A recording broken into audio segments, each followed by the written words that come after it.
Hello everyone, this is your channel history वाला। और आज हम लोग जानेंगे वर्ल्ड हिस्ट्री के बारे में, पुनर्जागरण के बारे में।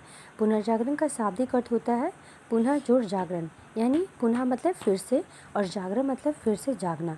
पुनर्जागरण द्वारा संसार और मानव के प्रति जो रुचि जगी, उसी का दूसरा पक्ष था खोजों तथा अनुसंधानों का युग। पुनर्जागरण राजनीतिक अथवा धार्मिक आंदोलन नहीं, बल्कि एक मनोदशा थी। पुनर्जागरण का शाब्दिक अर्थ होता है पुनर्जन्म अथवा पुनर्जीवन।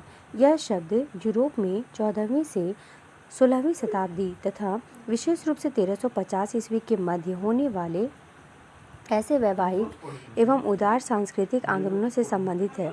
पुनर्जागरण युग में पुराने से सामंजस्य कर नवीन के निर्माण की शुरुआत हुई, जिससे न केवल साहित्य, कला, विज्ञान को अपितु मानव जीवन के प्रत्येक क्षेत्र को प्रभावित किया।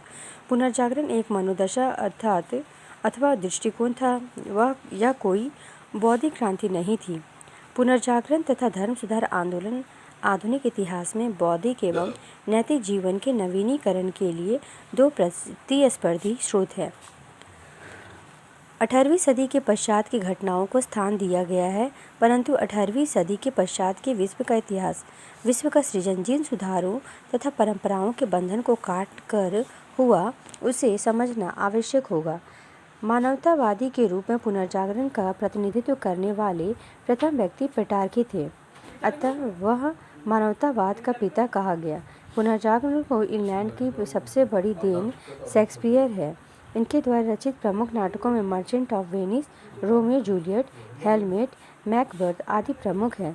स्पेन, पुर्तगाल आदि देशों में भी अपनी मातृभाषाओं में महत्वपूर्ण कृतियों का सृजन हुआ। एंजल यह भी एक अद्वितीय चित्रकार था। रोम के सिस्टाइन गिरजाघर की भीतरी छत पर बाइबल के दृश्यों का उसने जो चित्रांकन किया, वह आज भी कला मर्मज्ञों के लिए रहस्य की वस्तु है। राफेल इसके चित्र सजीवता एवं सुंदरता के कारण आज भी विश्व प्रसिद्ध है। उसने वात्सल्य और मातृत्व का मनोरम चित्रण किया है। उसने वात्सल्य और मर्मत्व का सर्वश्रेष्ठ और रचना जीसस क्राइस्ट की माँ मैडोना का चित्र है। मूर्तिकला इस काल में लॉरेंजो गिबर्टी, दोनों वले और माइकल एंजेलो जैसे महान मूर्तिकार हुए। उन्होंने केवल ईसा और मरियम की ही नहीं, वरन समकालीन प्रमुख व्यक्तियों की भी मूर्तियां बनाई। फ्रांसिस बेकन ने वैज्ञानिक दृष्टिकोण का वर्णन करते हुए लिखा है, ज्ञान की प्राप्ति केवल प्रचन और करने से ही हो सकती है।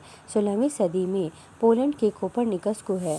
धार्मिक न्यायाधिकरण के द्वारा इसे चर्च की शान में गुस्ताखी मानी जाती है तथा गुस्ताखी के लिए मृत्युदंड की सजा दी जाती है। धन्यवाद।